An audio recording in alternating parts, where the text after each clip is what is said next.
여러분에게 오늘 얼마 전에 일주일 전에 있었던 서울역에 울려 퍼진 캐롤 플래시모이라는 영상을 보여주므로 여러분 오늘 말씀을 대언하려고 합니다. 자, 준비해 주십시오.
찬양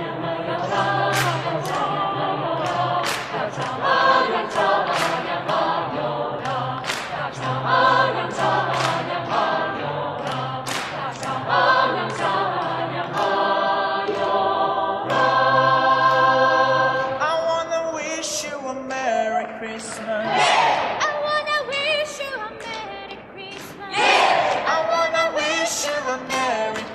Christmas, yeah. On my heart. Feliz Navidad, Feliz Navidad, Feliz Navidad, próspero año y felicidad. Feliz Navidad, Feliz Navidad, Feliz Navidad, Feliz Navidad, Feliz Navidad, próspero año y felicidad. I wanna wish you a Merry Christmas. I wanna wish you a Merry Christmas. I wanna wish you a Merry Christmas from the bottom of my heart. I wanna wish you a Merry Christmas. I wanna wish you a Merry Christmas. I wanna wish you a Merry Christmas from the bottom of my heart. Oh my heart. Oh my heart.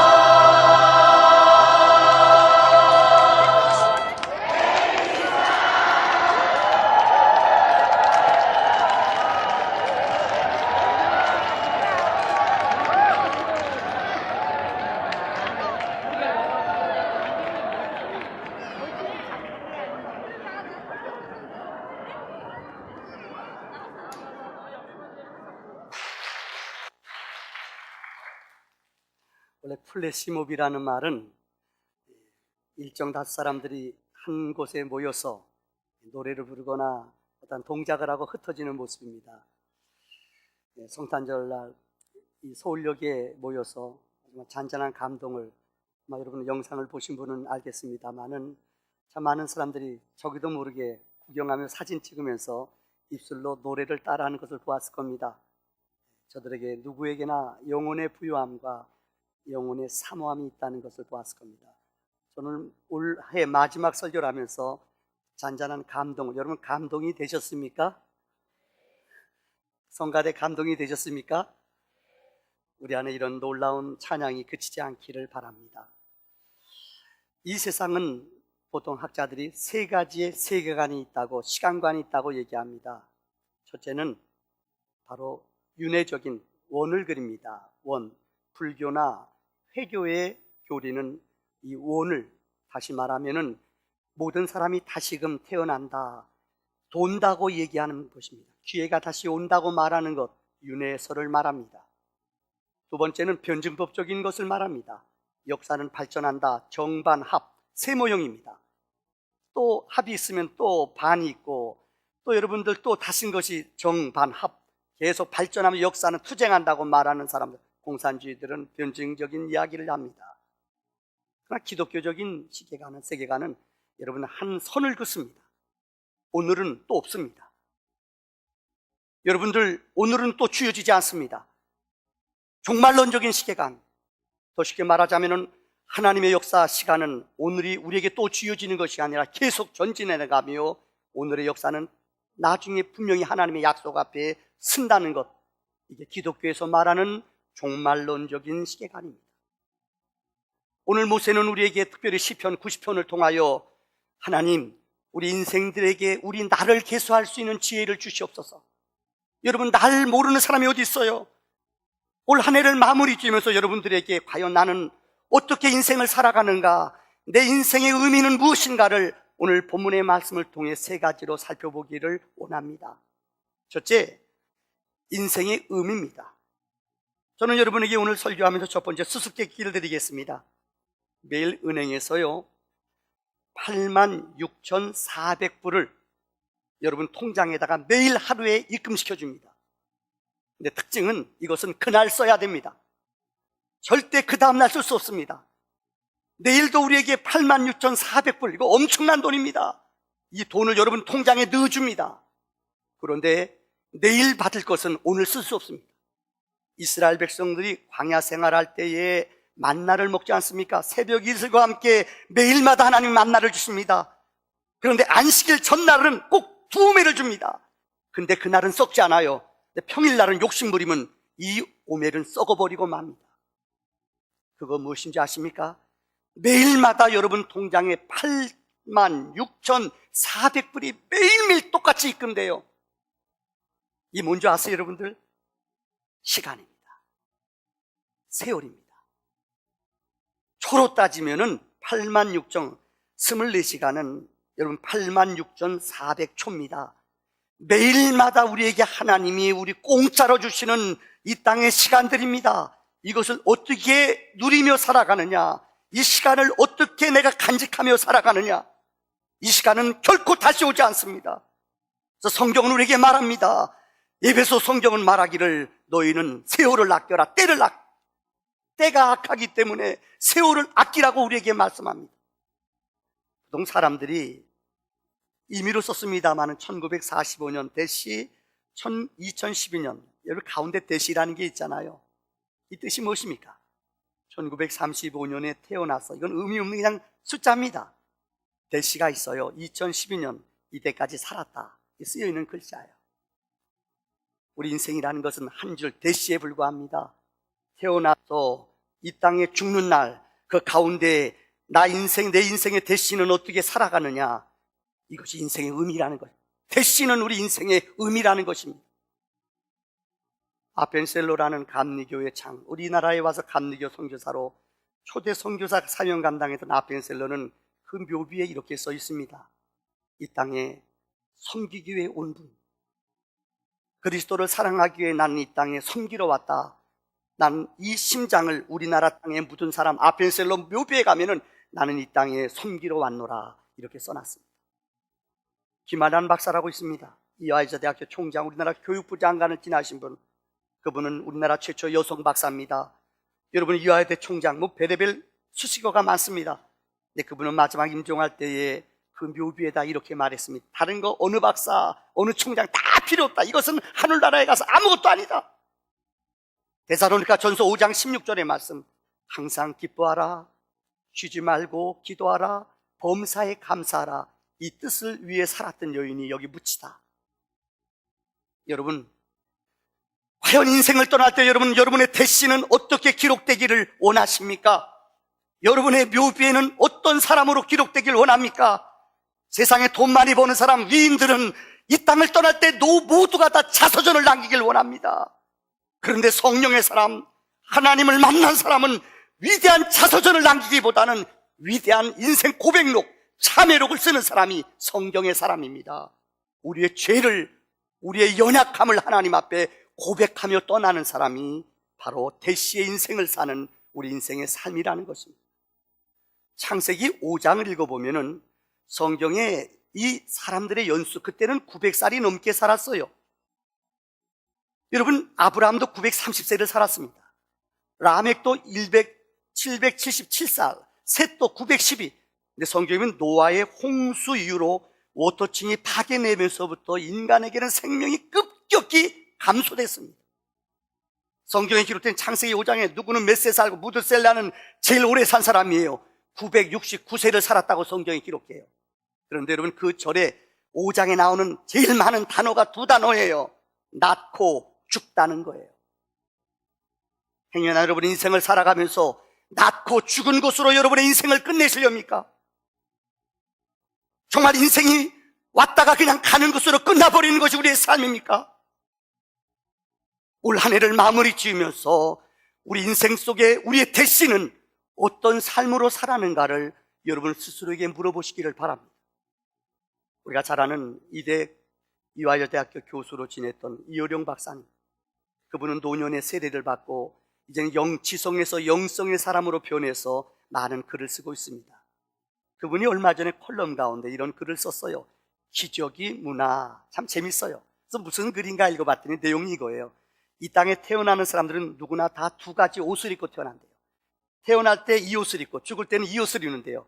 태어날 때 입는 옷은 뭔지 알아요? 기저귀. 죽을 때 입는 옷은 뭘까요? 수의. 근데 인생들은, 이 땅에 살아가는 너무나 많은 사람들은 기저귀는 아는데 수의는 싫어한대요. 수의를 입는 마음 자세로 인생을 살라는 거예요. 기저귀가 뭡니까? 기저귀 알죠? 채우는 거 아니에요. 오줌 싸고 더 배부르고 먹고 싸고, 이게 기저귀 아니에요. 오늘 현대인들은 너무나 기저귀 문화에 익숙해져 있대요. 소비 문화, 먹고 싸고 마음대로 사는, 자기 마음대로 사는. 그러나 진정한 인생은 수위 앞에 할 말이 있는, 수위를 기억하는 영적인 사람이 돼야 된다는 것입니다. 첫 번째 얘기 요약을 합니다. 이건 참 우리 젊은이들이 유행을, 여기 뭐 욕할 수 없기 때문에 그냥 상상해서 들으세요. 거북이하고 여러분 달팽이하고 소풍을 갔답니다. 거북이 알죠? 얼마나 느려요? 꿈틀꿈틀. 달팽이는 더 느리잖아요. 둘이 가는데 이 따라가지 못해. 그 달팽이가 야 같이 가자. 소풍을 못 가요. 도저히 안 되니까는 거북이가 야 내 등에 올라타. 그래서 달팽이가 올라탔다는 거 아니에요. 한참 갔는데 얼마나 느려요. 근데 가는데 군뱅이가 또 기어가더래요. 그래서 달팽이가 그랬대요. 자기도 타는 주제에 저 군뱅이 너무 불쌍한데 군뱅이도 태우면 안 돼요. 거북이가 인식했어요. 그래 내 등에 올라타라. 그래서 딱 올라탔대요. 그래서 달팽이가 여러분 달팽이가 군뱅이한테 뭐랬는 줄 알아요? 야, 이 새끼 되게 빠르다. 너 꽉 잡지 않으면 너 죽어! 그랬대요. 무슨 얘기 아니에요. 애들 욕이 있는데 욕을 참 알 수 없고요. 이 군뱅이한테 자랑하는 거예요. 달팽이가 이거 되게 빠르니까 꽉 잡아. 너 죽어! 그랬대요. 우리가 볼 때는 우습지요. 군뱅이나 달팽이나 거북이나 거저예요. 혹시 여러분 인생을 살아가면서 우리는 이런 착각 속에 살아가진 않습니까? 영원히 내가 산다고 생각하지 않아요. 영원히 땅에 나는 머무른다고 생각하지 않아요. 오늘 하나님의 말씀 속에 인생은 여러분 유한하다는 것을 깨달으시기를 바랍니다. 두 번째, 오늘 본문이 주는 영적인 교훈입니다. 한번 왔다 간 인생 후에는 하나님의 심판이 있다고 말합니다. 한번 따라합시다. 하나님의 심판이 있다. 히브리서 9장 27절에 성경은 말합니다. 한 번 죽는 것은 사람에게 정한 것이요 그 위에는 뭐가 있어요? 심판이 있어요. 한 번 사는 것은 우리 모두에게 정해진 것이에요. 그러나 성경은 분명히 우리에게 약속했어요. 한 번 산 후에 우리에게는 심판이 있다고 말해요. 성경은 계속 우리에게 심판에 대한 예고를 합니다. 오늘 시편 기자도 특별히 모세는 시편 90편을 쓰면서 우리에게 인생을 말해요. 인생들아 7절에 보세요. 우리는 주의 노예에 소멸되며 주의 분내심에 놀란다. 하나님의 심판 앞에 우리는 놀란다는 이야기입니다. 8절에 보면은 주께서 우리의 죄악을 주의 앞에 다 놓으시며 우리의 은밀한 죄를 주의 얼굴빛 가운데 두셨도다. 이 말은 우리 인생들의 모든 살아가는 여정들, 우리 인생의 삶의 죄악들이 하나님 보좌 앞에 다 드러난다고 성경은 말합니다. 로이드 존스라는 영국의 위대한 신학자, 세상 떠났습니다마는 이분은 세계적인 설교가예요. 그러면 책을 읽어보니까는 왜 로이드 존스, 아마 신학을 공부하는 사람이라면은 로이드 존스 책을 안 읽을 수가 없어요. 그렇게 위대한 신학자예요. 위대한 설교가예요. 그가 왜 그렇게 위대한 설교가가 됐는가? 그는 하나님의 심판을 기억하며 살았다고 합니다. 그 책에 보면 이런 재미있는 기절이 있어요. 나의 평생 동안에 내 머릿속에 스치고 지나갔던 생각은 나의 삶은 하나님 앞에서 심판을 받아야 한다는 생각이었다. 여러분, 우리의 인생의 삶은 그냥 왔다가 그냥 여러분 스쳐가는 것이 아니에요. 어떻게 인생을 살았건 하나님의 심판대 앞에 우리는 꼭 쓴다는 이야기입니다. 오늘 모세는 시편 90편을 통하여 이 본문의 말씀, 시편 90편에 나오는 말씀은 두 가지입니다. 우리 인생은 연약하다는 거예요. 우리는 연약한 존재들이에요. 또 넘어지고 또 넘어져요. 두 번째는 우리 인간들은 죄의 유혹을 받으며 늘 살아간다는 거예요. 우리 인간은 죄덩어리라는 거예요. 우리 인간은 연약합니다. 우리 인간은 죄덩어리입니다. 이것을 깨달은 시편 기자 모세는 하나님의 능력 앞에 하나님의 능력 앞에 죄가 드러나지 않음이 없습니다.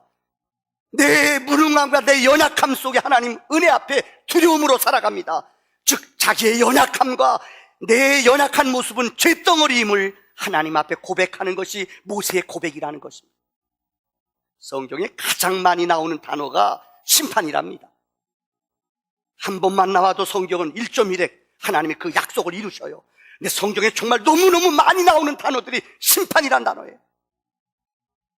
인생을 여러분 그냥 함부로 살 수 없다는 겁니다. 우리 인간은 심판하는 분이 계셔요. 신명기 28장 41절에 하나님은 능하신 손으로 우리 인생을 심판한다고 그랬어요. 데살로니가 후서 1장 5절에 공의로우신 하나님은 여러분 아십니까? 하나님은 꼭 살아계셔야 돼요. 칸트는 왜 하나님이 살아계셔야 되느냐? 불의한 자들, 악한 자들의 심판이 없다면 안 된다는 거예요. 철학자 얘기보다 하나님은 공의로우심으로 하나님의 능력의 손으로 이 땅을 하나님은 심판하신다고 성경은 말합니다. 두 번째, 심판은 어떻게 하십니까?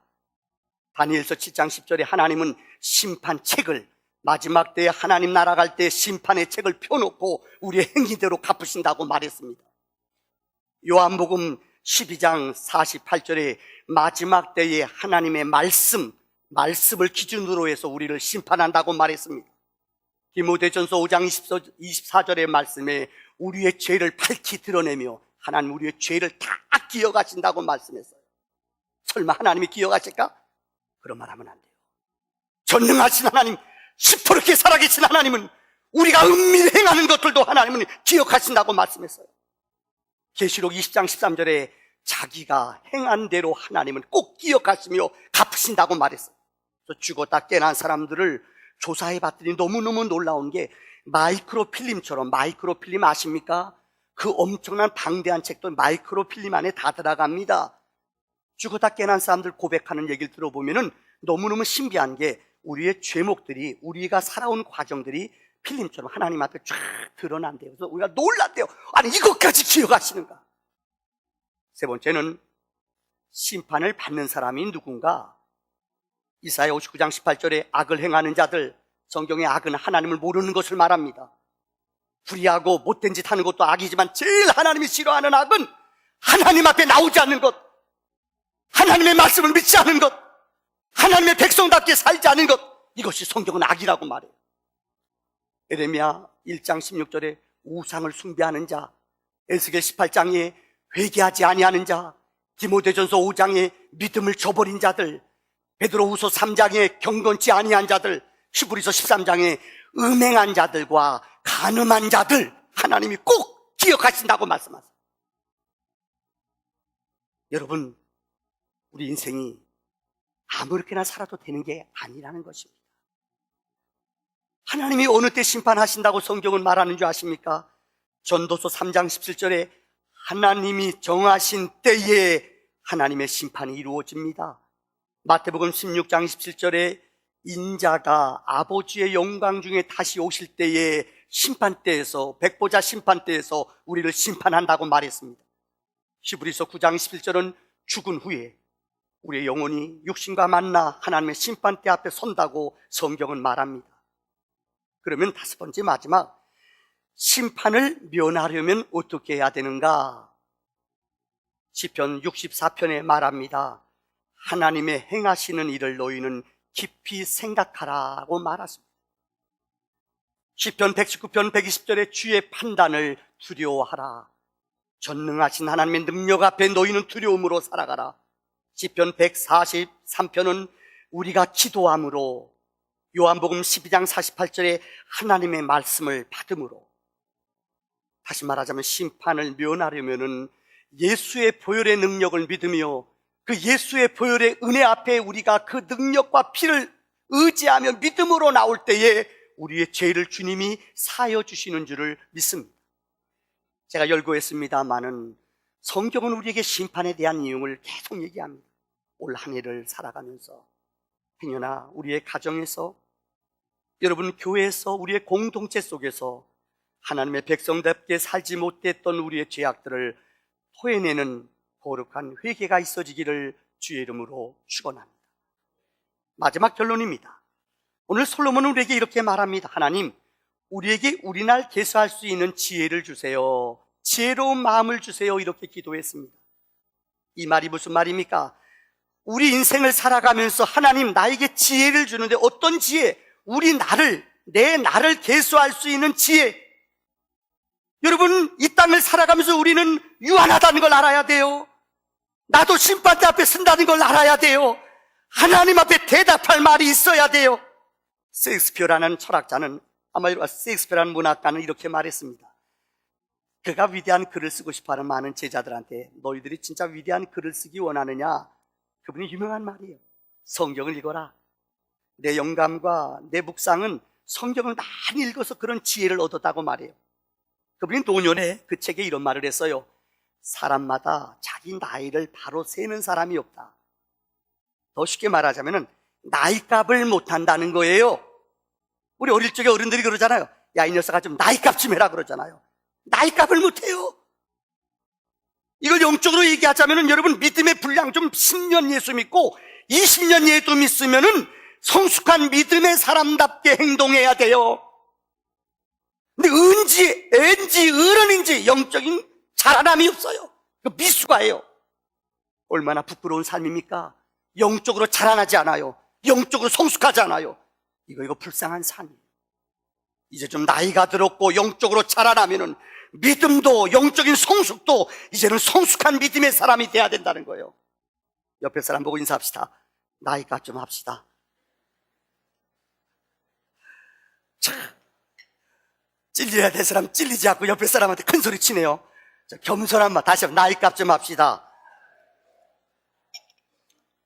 두 번째는 우리 키에르케고르라는 덴마크 철학자는 이런 말을 했어요. 인생은 참 그 의미 있는 얘기 같아요. 앞쪽에서 살아가지, 앞을 보고 살아가지만 뒤쪽으로만 이해할 수 있다. 앞에서는 사람들 얘기 안 해. 이 해석이 여러 가지가 될 수 있어요. 인생은 앞만 보고 살아가요. 근데 인생은 아세요? 우리가 나오는 흔적, 우리 발걸음, 이것들을 가지고 평가해주고 사람들이 얘기해요. 그때는 얘기 안 해요. 여러분이 떠난 후에 정말 이 사람이 어떤 사람인가 얘기해줘야 돼요. 어떤 분이 그랬답니다. 어느 목사님이, 이 목사님이 안식년에서 다른 데 갔어요. 안식년 1년 동안 쉬러 어디 갔어요. 근데 교회 중진인 권사님이 돌아가셨어요. 이 유교회 목사님이 와서 뭡니까? 장례식을 하는 거예요. 그러니까 모르잖아요. 물어봤어요. 누구. 알았어요. 그러니까 장례식 때는데 이 목사님이 그 유교회 목사님 설교하는 거예요. 이분은 인격적으로 아름답게 살았고 권사님이시니까 기도의 모범이 되셨으며, 그러니까 자식들이 울다가 그런 엄마가 어디 있어요? 그런 사람하고 살았으면요 그랬대요. 무슨 얘기인지 아시죠? 목사인데 여러분, 제일 목사가 힘든 장례식이 뭔 줄 알아요? 뭔지 아세요? 예수 안 믿고 죽은 사람 장례식 하는 거 이거 진짜 어려워요. 어떻게 말합니까? 또 하나, 엉망으로 산 사람이에요.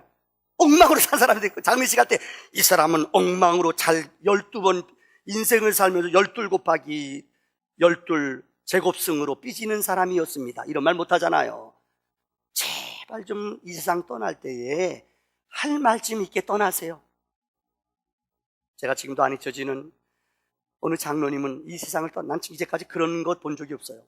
제가 여러분 연수대학교 지금 치대 총장 하시는 분이에요.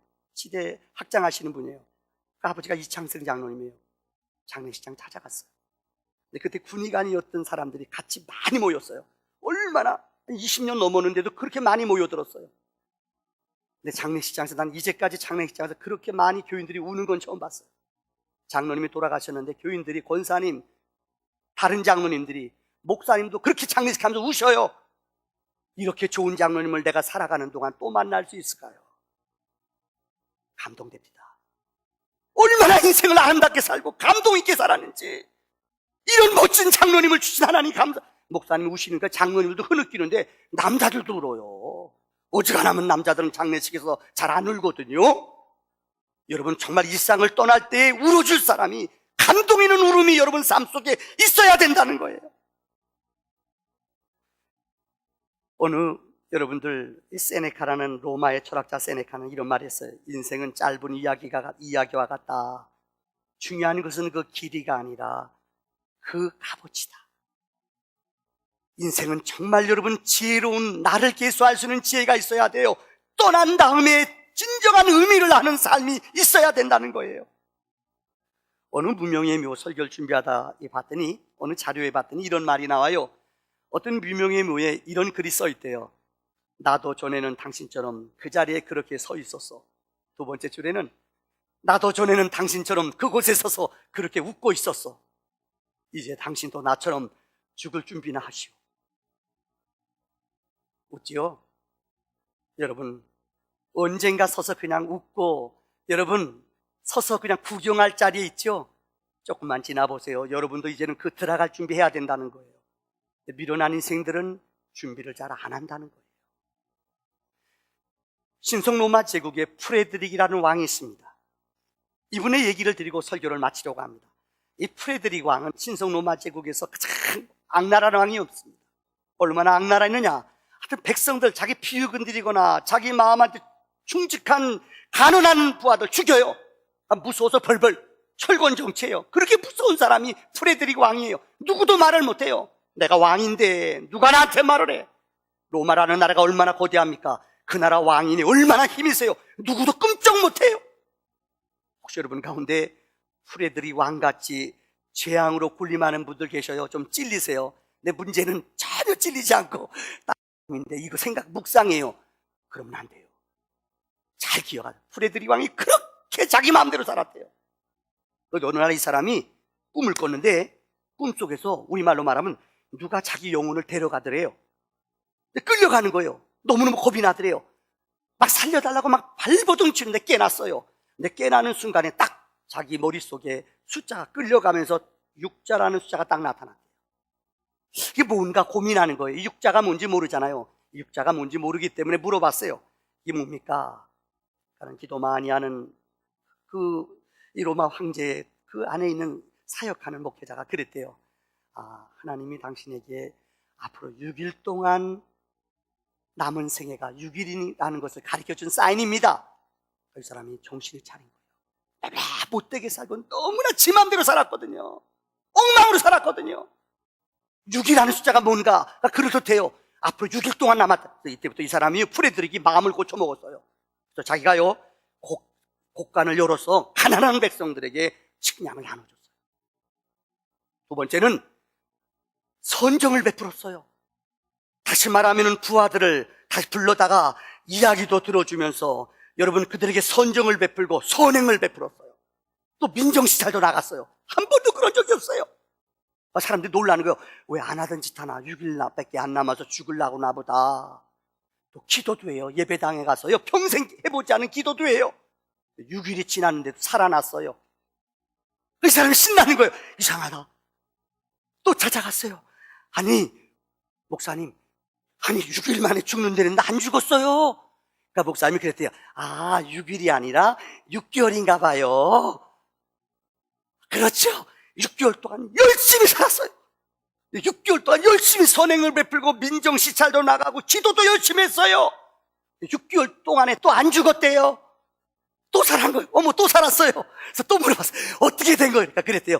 6년인가 봐요. 그랬대요. 여러분 6년 동안 이 사람이 프레드릭이 진짜 철두로 살았대요. 6년 동안 정말 정신 차리고 살았. 내가 이렇게 살면 안 되지. 내가 인생을 이렇게 소비하면 안 되지. 내가 자녀들한테 이렇게 부끄러우면 안 되지. 정신 번쩍 든 거예요. 결심을 했어요. 그런데 여러분 놀라운 일이 6년이 지났는데 나라에 소문이 퍼졌어요. 그 포악군이었던 우리말로 말하면 그 악랄한 폭정을 실시했던 프레드릭이 그 앞에 ST가 붙었어요. 성 프레드릭이라는 말이 붙었어요. 그래서 신성로마 제국 역사 가운데 프레드릭이라는 왕은 앞에 성이라는 말이 붙는데요. 왜요? 6년 동안 그렇게 살았더니 그렇게 행동했더니 그렇게 거룩하게 살았더니 그의 삶이 변화가 일어났다는 거예요. 말씀을 마칩니다. 사랑하는 성도님들, 정말 우리는 하나님 앞에 언젠가는 설 것입니다. 그때 여러분은 어떤 말을 그분 앞에 할 것입니까? 대답할 말이 있어야 됩니다. 그 거룩한 은혜가 주님 능력 안에 넘쳐나기를 주의 이름으로 축원합니다.